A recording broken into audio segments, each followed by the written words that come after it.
lebih besar pendapatan menjadi seorang manajer atau yang sekarang sih? Puji Tuhan yang sekarang ternyata. MC perempuan untuk Manggarai menurut saya masih sangat kurang. Jadi siapapun yang punya potensi, bakat untuk jadi MC, ayo kita mulai sama-sama.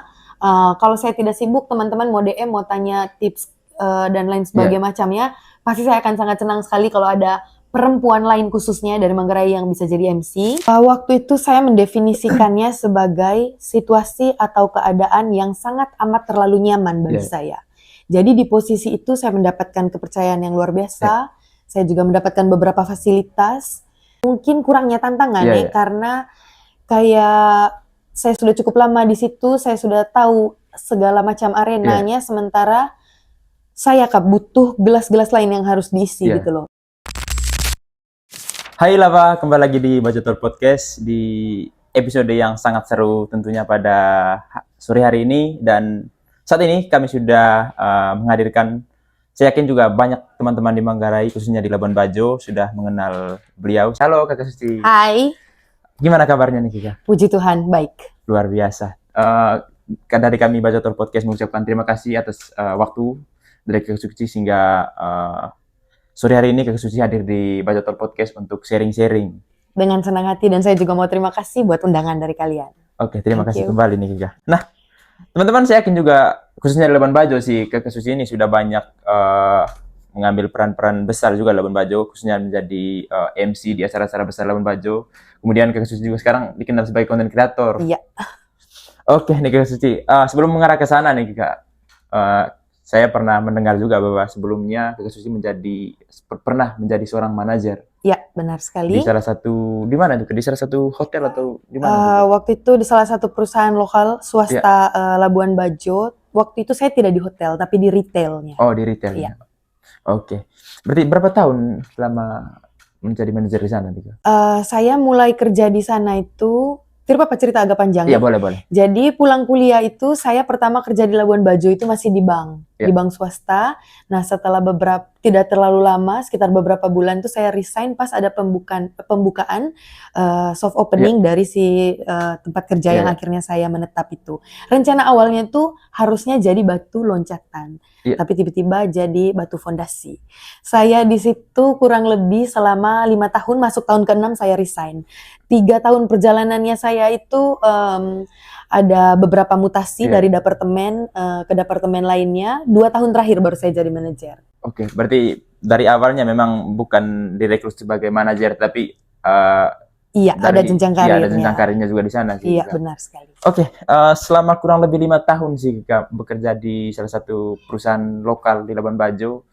Boleh di-sharing ke teman-teman di sini pengalaman yang paling berkesan yang Kakak Suci dapatkan selama bekerja di sana? Alright, jadi dulu awalnya sekali saya itu planning hidupnya saya itu kerjanya itu pengennya merantau di luar, bergabung atau bergaul dengan komunitas-komunitas orang-orang yang mungkin bukan orang Manggarai. Karena dulu jujur sekali saya merasa bahwa akan lebih bagus kalau saya punya cita rasa taste pergaulan dengan orang luar. Jadi masuk pertama kali ke dalam perusahaan swasta lokal itu, karena sebelumnya itu meskipun perusahaan swasta juga, tapi itu kan company-nya lebih besar, ada di seluruh Indonesia. Dan ketika yang satu ini kan betul-betul cuma ada di Labuan Bajo, jadi lingkupannya menurut saya agak kecil gitu ya. Terus kebanyakan 80%-an itu orang Manggarai. Jadi menurut saya apakah bakalan sehat kan nanti di sana, terus orangnya bakalan seru kah, berisi kah, kayak gitu. Nah pertanyaan-pertanyaan itu jujur ada, tapi ternyata ketika saya masuk dan bahkan bisa bertahan selama itu karena menurut saya lingkungannya cukup sehat, orang-orangnya juga capable sekali di bidang dan bagiannya, dan ya bagus pokoknya. Ternyata orang Manggarai itu luar biasa. Oke. Tapi kan sebelum itu sih kakaknya memang punya planning bahwa saya harus merantau gitu. Tapi karena memang masuk di tempat yang tepat dan orang-orangnya juga sangat humble sehingga Kakak Suci bertahan. Jadi kayak suatu tamparan juga untuk saya gitu.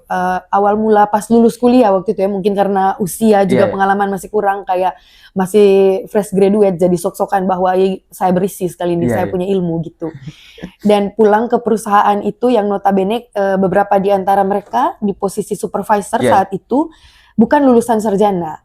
Jadi ada kecenderungan ruang saya kayak menganggap remeh. Iya, iya. Tapi ketika masuk ke sana, itu saya kagetnya luar biasa, Iya. Nana. Karena mereka tuh orang-orang yang sangat hebat dan gelar S1-nya saya itu nothing kalau Iya, di-compare iya, sama iya, iya. mereka.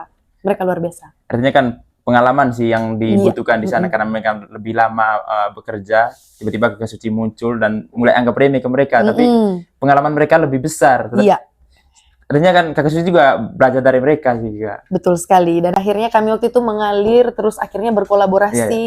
Ada juga beberapa hal update dari saya punya ilmu Iya. yang saya bantu share ke mereka. Dan akhirnya menurut saya di masa saya bergabung sama mereka itu cukup memuaskan Iya. hasilnya. Artinya kan lumayan juga sih dari Kakak Suci. Tiba-tiba, kenapa ini sih, Kak? Tiba-tiba perusahaan yang menjadi tempat Kakak Suci mengangkat Kakak Suci menjadi seorang manajer. Kira-kira apa yang menjadi dasar sih dari perusahaan itu sih? Waktu itu kami kan jelas tuh Nana tuh ada dia punya KPI itu, Iya. standar-standar penilaian yang membuat kita untuk bisa naik jabatan. Saya kira mungkin karena saya memenuhi itu, di antaranya itu sebenarnya ada banyak sekali, tapi yang mungkin bisa saya share di sini itu adalah beberapa di antaranya karena waktu itu saya terbilang masih muda, Iya. masih sangat muda, tapi saya berani. Saya tidak pernah melihat peluang itu untuk sesuatu yang harus saya tunda. Iya. Saya tidak seperti itu.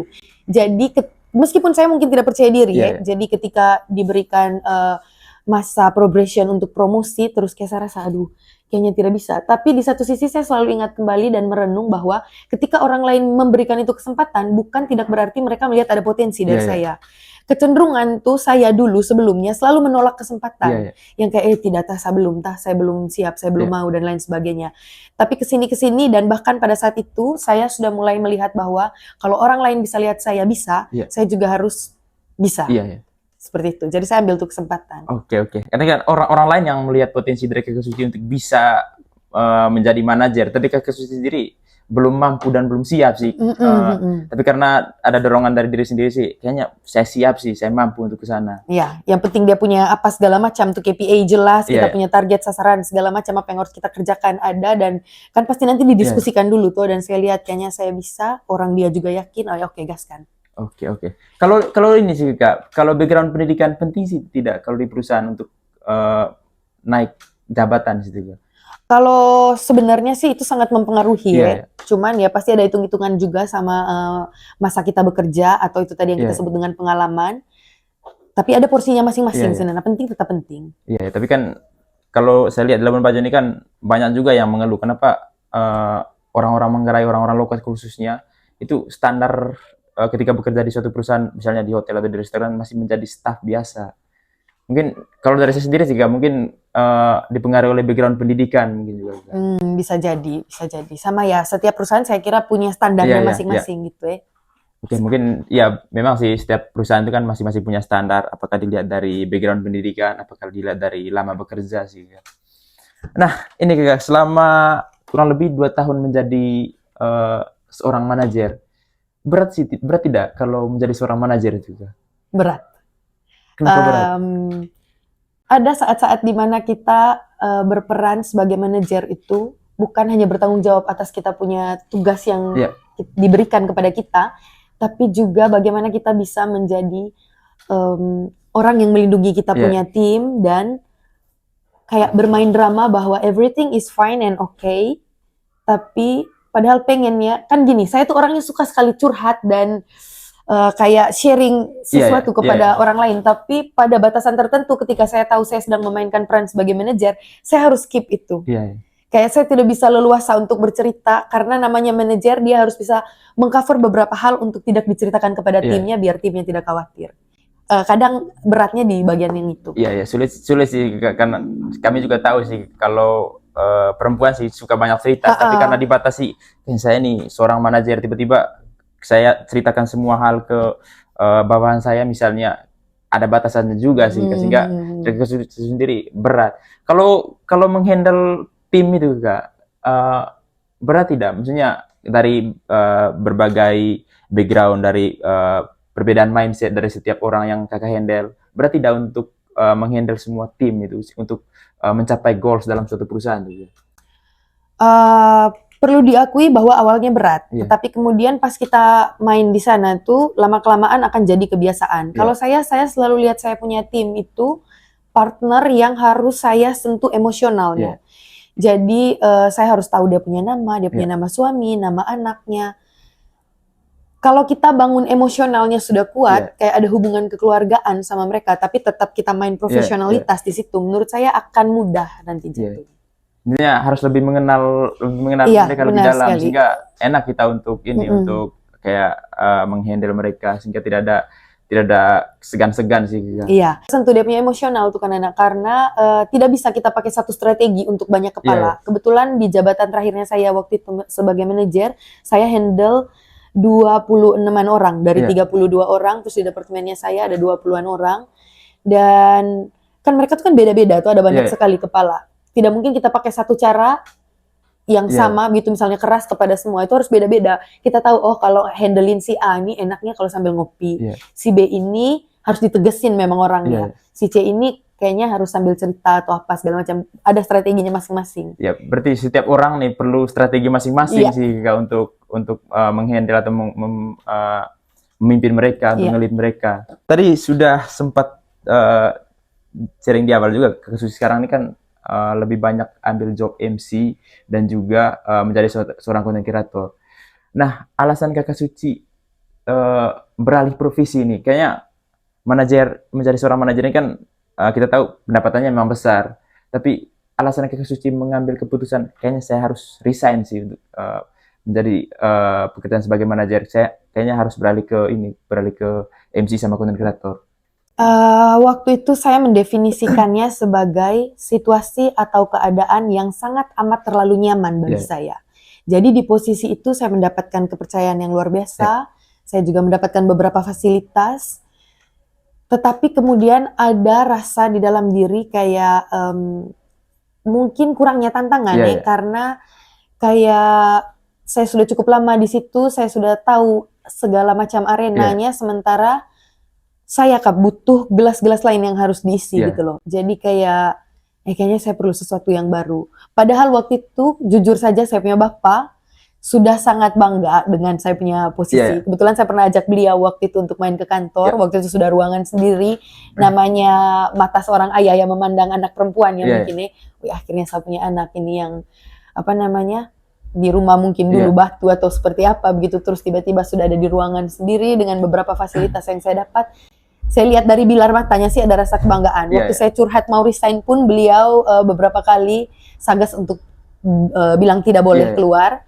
Cuma akhirnya saya tetap keluar karena itu tadi saya orangnya begitu. Nah, saya pengen untuk mengisi gelas-gelas lain yang menurut saya masih perlu saya isi. Berarti berat sih memang untuk beralih profesi, untuk resign sih Kak. Berat sekali. Iya, karena memang Kakak Suci mencari hal baru sih. Kayaknya resign saja. Kalau dari keluarga sendiri sih Kak, pada saat resign tuh apakah mereka menerima atau memang ada dorongan kayaknya Kakak Suci tidak boleh resign sih? Kebanyakan sih mintanya tidak perlu resign, apalagi ketika ditanya emang masalahnya apa. Masalahnya adalah saya terlalu nyaman, kan itu kayak bullshit ya, maksudnya lah kan orang cari nyaman Ci, sama Papa bilang begitu. You ngapain keluar, kalau kau sudah nyaman ya sudah, kau aman di situ gitu. Ownernya juga sayang kau dan lain segala macam gitu, kau aman gitu.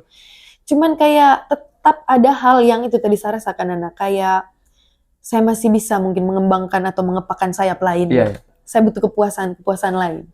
Dari keluarga sendiri sih memang tidak terima untuk resign. Awal mulanya, terus ya namanya kita ya, apalagi kebiasaan orang timur tuh, ya sudah yang penting kau bisa handle it well dan kau jamin kau hidup baik-baik saja. Menurut saya sih sudah bagus di situ. Pasti ada lah ya omong-omongan yang gitu yang membuat kita kayak tarik ulur, iya tidak ya. Cuma kemudian by planning menurut saya apapun yang kalau kita sudah rencanakan kita siap, ya pasti bisa. Karena untuk beberapa hal yang terjadi dalam sapnya hidup itu, kayak banyak sekali yang sudah saya persiapkan. Jadi entah hasilnya akan seperti apa, saya tidak mau menyesal.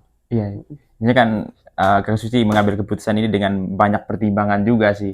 Kalau setelah resign nih Kak, maksudnya apakah Kak Suci ini sudah memang kalau dari manajer kemudian beralih profesi jadi MC, saat resign juga apakah Kak Suci banyak tawaran untuk jadi MC atau jadi MC lah. dari beberapa acara-acara Labuan Bajo setelah resign juga? Atau memang setelah resign itu kayaknya Kakak Suci cari kerja lain lagi? Oke, jadi kebetulan saya resign waktu itu akhir tahun lalu, diproses akhirnya resmi keluar itu sekitar awal tahun 2024. Di mana saya kira itu kalau di Labuan Bajo tuh kita masih low season nih. Kayak musim hujan, banyak kapal yang naik docking, mereka bilang tidak bisa ada terlalu banyak tamu. Memang akhir tahun hujan. sama bulan Januari Februari gitu toh. Nah, jadi itu saya manfaatkan. Jujur saja waktu itu bookingan untuk MC sangat kurang, tapi saya sudah siapkan waktu itu. Jadi saya kerja buku, saya terbitkan buku sendiri. Kebetulan itu juga memang menjadi salah satu saya punya rencana kalau resign saya harus buat buku. Dari beberapa naskah yang sudah saya punya sejak lama. Berarti Kakak Suci sekarang sudah punya buku yang sudah diterbitkan dari ini? Sudah. Nanti saya kasih Bajo podcast boleh di-spill judul bukunya juga? Judulnya itu adalah Kaleidoskopku. Jadi kumpulan cerita tentang perjalanan hidupnya saya. Oke, luar biasa Kak. Kami juga bangga sih, maksudnya setelah mengambil keputusan untuk resign, kemudian keluar dan menciptakan buku perjalanan tentang karir Kakak Suci sendiri. Iya, bukan hanya karir sih, tentang kehidupan. Pokoknya banyak di situ. Tentang life-nya Kakak Suci. Oke, Kakak. Kalau menjadi konten kreator nih, Kakak. Kalau pas menjabat sebagai seorang manajer, apakah Kakak Suci aktif untuk ini sih, untuk kayak buat konten? Awal mula dulu pas saya masih di tim Markom, iya. Cuman waktu saya di manajer, waktu itu saya ngerekrut Claudia Maretta. Dan kebanyakan proyek dikerjakan oleh dia, tetapi memang ada beberapa poin pasti yang arahannya dari saya. Cuman yang sangat banyak mengeksplor tentang itu adalah Claudia. Karena itu bagiannya dia. Iya, maksudnya kalau secara personalnya Kakak Suci di akun sosial medianya Kakak Suci sih saat menjadi manajer, apakah Kakak Suci aktif tidak untuk ini? Maksudnya sehingga pada saat menjadi seorang manajer tetap aktif untuk buat konten di sosial media. Sehingga pada saat resign juga Kakak Suci untuk melanjutkan itu, apakah itu berjalan pada saat ini juga? Oh, tidak. Jadi waktu saya jadi manajer itu saya pasif di sosial media. Aktif mungkin cuma di Instagram, tapi cuma story. Terus kalau feed itu sangat jarang. Dan saya kurang bebas waktu itu untuk begitu mengekspresikan diri ataupun membahas atau membuat konten-konten karena saya masih punya identitas manajer. Yang mana setiap harinya saya ketemu beberapa orang yang bagaimana saya menjelaskannya. Jadi ada porsi ketika saya menjadi manajer itu saya bawa dirinya itu kayak membranding diri itu elegan dan kayak pokoknya tidak seceriwis sekarang gitu. Ketika saya menanggalkan identitas sebagai manajer sekarang, justru lebih hal-hal random juga saya bahas. Misalnya orang yang ngantri di toko tidak jelas apa segala macam. Jadi lebih enak saya curhatnya gitu kebanding pas ada identitas dulu. Ini kan lebih bebas sekarang dibandingkan pada saat punya identitas sebagai manajer. Ini kan mau kita mengekspresikan diri seperti apa itu kan karena kita punya identitas bahwa kita ini sebagai manajer, kita juga perlu jaga image juga. Iya, benar sekali. Kayaknya ini tidak perlu sih, Kak. Ada citra-citra lain yang kita harus ini tidak bisa. Ntar kalau misalkan saya buat konten tentang ini orang tanya, dia kan yang manajer di situ, kesian juga company-nya tuh. Jadi tahan-tahan gitu. Iya, harus punya batasannya juga sih demi menjaga nama baik Kakak Suci dan juga perusahaan sehingga perlu ada batasan sih, Kak. Kalau untuk buat konten nih Kak, itu sejak kapan aktif kontennya itu Kak? Saya aktifnya itu mulai dari November tahun lalu. Jadi akhir-akhir beberapa bulan sebelum saya resign, saya dipercayakan untuk waktu itu nginfluence beberapa materi, juga ada dari kementerian. Terus saya rasa kok enak ya, maksudnya bebas gitu loh. Waktu saya ngonten itu, mengekspresikan diri dan lain sebagainya. Nah mulai dari situ saya mulai aktif. Mungkin free sih Kak, tidak ada batasan. Tapi yang penting ya tidak menyinggung orang lain karena punya batasan. Kita juga bebas mengekspresikan diri di sosial media. Mulai dari situ sih. Ya kalau untuk sekarang sih, karena saya lihat juga Kakak Suci juga aktif di sosial media kayak di Instagram, TikTok. Kalau di Facebook juga, karena saya juga jarang main Facebook sih Kak. Kalau sekarang sih Kak, kalau berkaitan dengan ini mungkin agak personal sih Kak. Pendapatan nih Kak, lebih besar pendapatan menjadi seorang manajer atau yang sekarang sih? Puji Tuhan yang sekarang ternyata. Berarti kesimpulannya Kakak Suci mengambil keputusan yang benar sih Kak.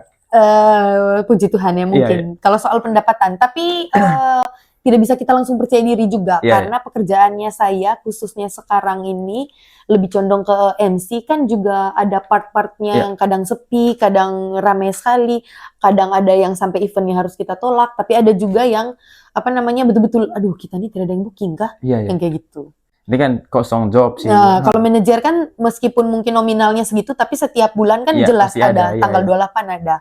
Ada sih beberapa bulan, misalnya kalau low season dulu tuh, di awal-awal tahun nih kita. Itu kayak, aduh biasanya tanggal segini sudah bunyi, kita punya notifikasi masuk uang nih. Seperti itu. Iya. Oke nih Gaga, kayaknya luar biasa juga sih keputusan itu kan, apalagi kita sekarang ini berada di kota super prioritas. Sekarang kan banyak sih event-event yang dijalankan di Labuan Bajo, sehingga banyak juga kebutuhan-kebutuhan event kayak misalnya kebutuhan akan MC.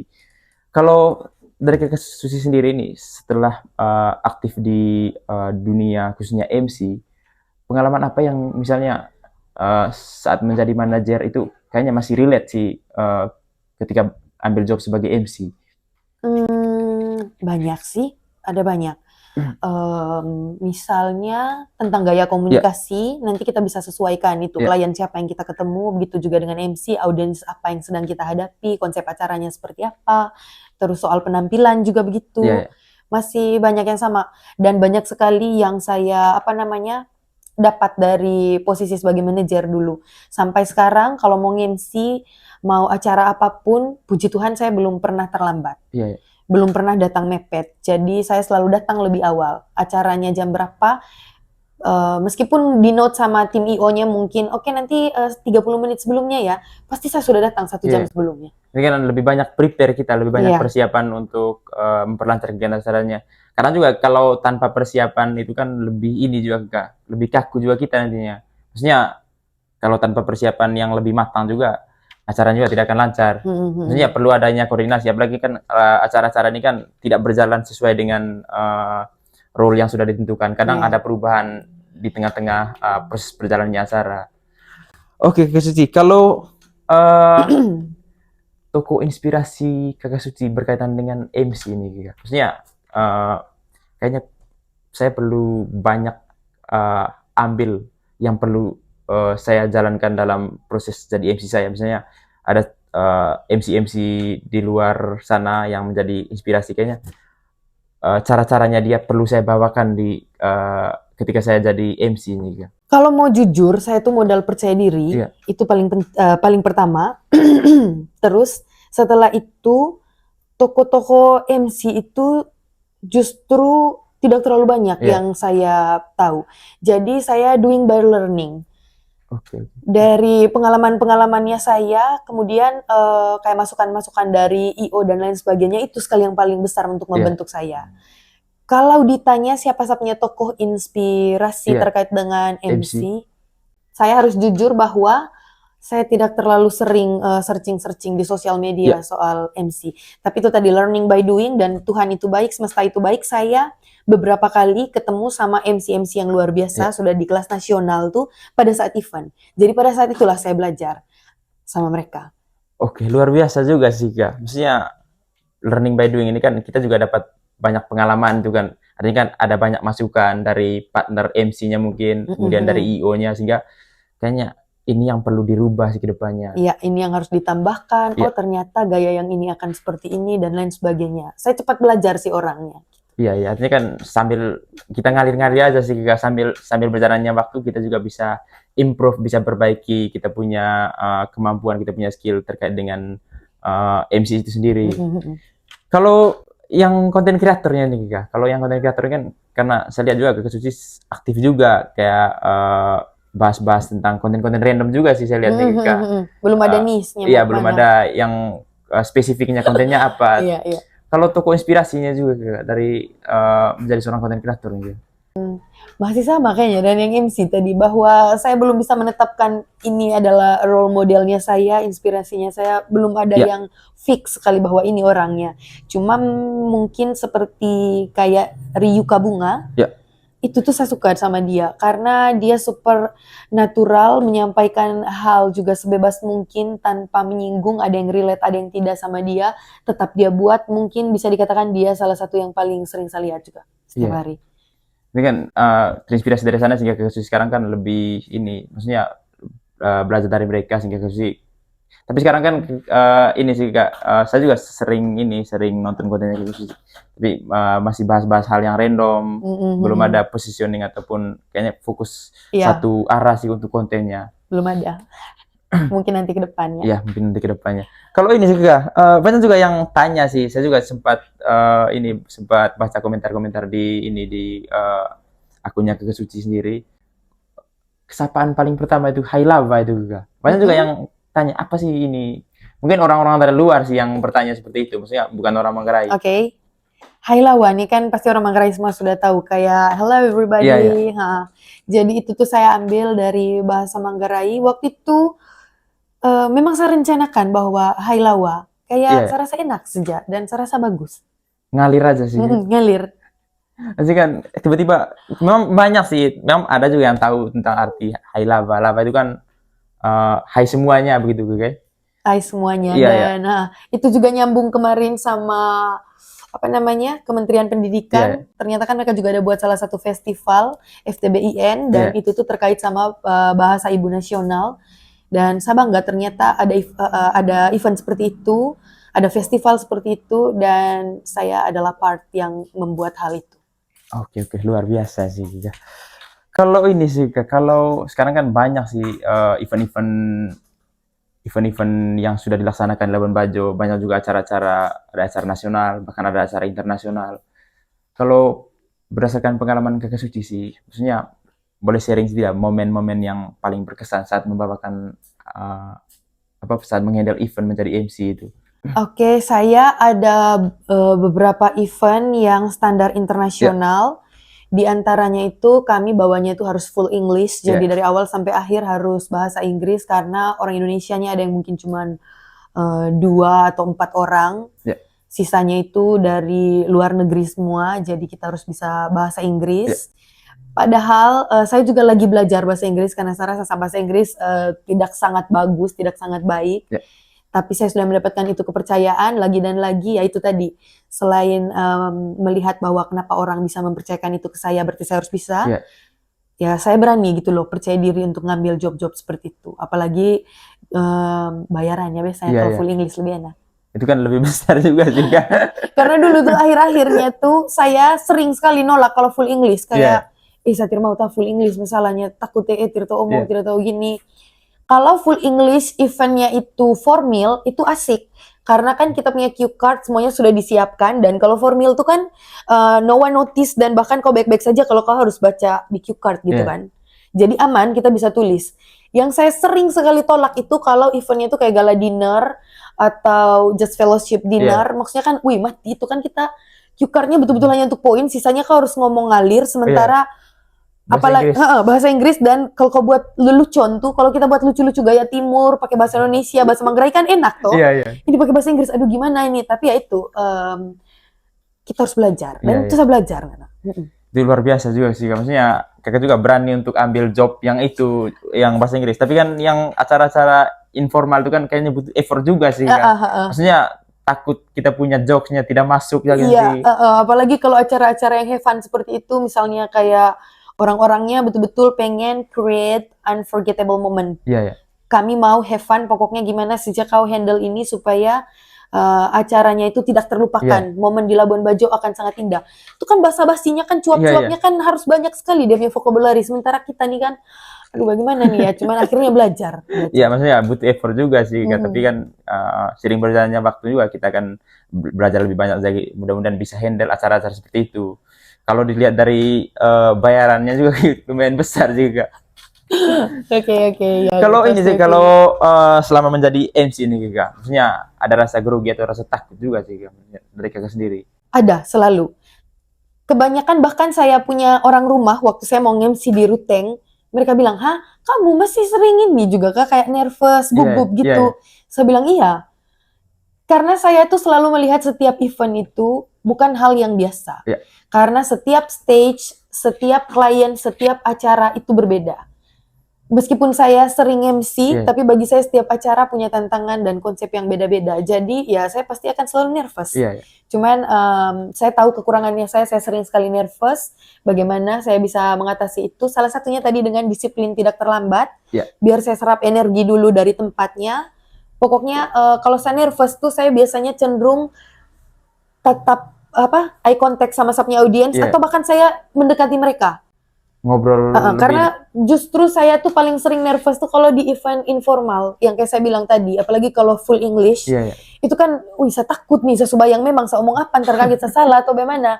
Nah supaya lebih enak tuh saya biasanya strateginya tuh saya lebih dekat dengan mereka, Iya. saya pergi dekat-dekat dengan mereka. Ajak ngobrol mungkin Ajak juga. ngobrol atau pokoknya saya tidak mau terlalu di panggung dan terlalu jauh dari mereka atau saya rasa kalau saya terlalu jauh tuh orang-orang akan semakin menatap saya sebagai pusat perhatian, jadi mending saya jalan kiri kanan untuk lebih dekat dengan mereka dan bisa mencairkan situasi. Iya, ya itu kan lebih enak juga sih kamunya ketika lebih dekat dengan mereka kan kita juga tidak terlalu nervous juga sih. Iya. Tapi ini Kakak, tapi kalau dari saya sendiri sih karena saya lihat juga Kakak Suci sering bawa acara di Labuan Bajo. Yang terakhir saya lihat kemarin acara di kantor Bupati, acara pada saat ulang tahun kemerdekaan Indonesia, ada 2 hari kemarin di sana Kakak. Saya pikir Kakak Suci ini kayaknya tidak ada nervousnya dari sana, tapi itu mungkin tampilan dari luarnya sih. Iya, tapi yang diceritakan Suci pasti ada lah itu. Pasti ada, tetap ada. Sebenarnya ada mungkin beberapa yang notice tuh, apalagi kalau yang di depan. Iya. Karena kalau saya memang orangnya tremor, ditambah lagi kalau saya nervous, itu kadang sapnya cue card tuh sampai begini. Getar. Jadi kadang tuh saya harus pegang mikrofon seperti ini, cue card-nya ada di sini, sap tangan satu tuh harus di sini. Biar ada tumpuan beban, karena kalau misalnya hanya kayak gini, dia akan kayak gini, shaking sekali dia punya papernya nanti. Iya, getar juga sih. Saya punya suara aman, kan ada orang yang biasanya suaranya yang getar tuh. Saya suaranya aman, cuman tangannya ini, jadi kadang saya begini, kadang mau tidak mau kalau dia tremor sekali, saya terpaksa harus begini. Karena itu berarti lagi getar di belakang. Iya. Tapi kan demi menjaga situasi lebih aman juga saat membawa acara kan, tapi punya strategi dari Suci taruh di belakang. Tapi ada juga ya sih kayak misalnya kayak lagi MC begitu. Karena juga rasa gemetar itu kan terganggu dengan suara. Maksudnya ketika gemetar atau nervous tiba-tiba suaranya juga begitu ikut gemetar juga. Tapi luar biasa sih selama saya lihat Kakak Suci bawakan acara itu sukses semua. Puji Tuhan. Oke Kakak, kalau terkait ini maksudnya kita sekarang ini kan perkembangan sosial media itu, perkembangan teknologi itu kan semakin besar sih ya. Kalau Kakak Suci lihat sekarang ini kan peran teknologi khususnya sosial media dalam mendapatkan job MC misalnya atau job endorsement dari sebagai content creator itu bagaimana dari Kakak Suci itu? Kalau menurut saya sosial media sangat membantu karena ada beberapa kepercayaan yang diberikan ke saya itu IO-nya memang dapatnya itu dari saya punya sosial media. Jadi sebaiknya kita teman-teman nanti kalau misalkan buat konten jangan lupa pakai hashtag karena ternyata itu sangat mempengaruhi. Beberapa IO bilang iya karena saya searching pakai hashtag ini dan yang keluar itu kamu gitu. Berarti dari kita sendiri melihat peran sosial media dalam mendapatkan job itu kan lebih besar sih. Iya, benar sekali. Jangkauannya kan lebih luas. Mungkin kalau misalkan sesama kenalannya kita juga sangat membantu ya, karena mereka juga kan punya link dan lain sebagainya macam. Cuma ya kalau memang masih bisa pakai hashtag memanfaatkan sosial media, kenapa tidak? Iya. Nanti kan punya peran penting sih Kak. Ada juga yang menceritakan kayak bangun personal branding sosial media. Misalnya Anda mau branding seperti apa di sosial media sehingga orang juga ketika butuh sesuatu, misalnya ketika Kakak Suci branding sebagai MC di sosial media, kemudian di Labuan Bajo ada butuh job MC, sehingga orang lebih gampang. Maksudnya orang ini kan punya banyak portofolio, sudah banyak menghandle acara, sehingga mereka juga lihat dari sana, kayaknya saya percayakan dia sih untuk bawa acaranya kami juga. Benar sekali. Oke, luar biasa sih Kak. Sudah banyak sharing terkait pengalaman menjadi seorang manajer, kemudian perjalanan karir menjadi MC, dan sekarang juga aktif juga di dunia perkontenan. Terakhir nih Kak, apa yang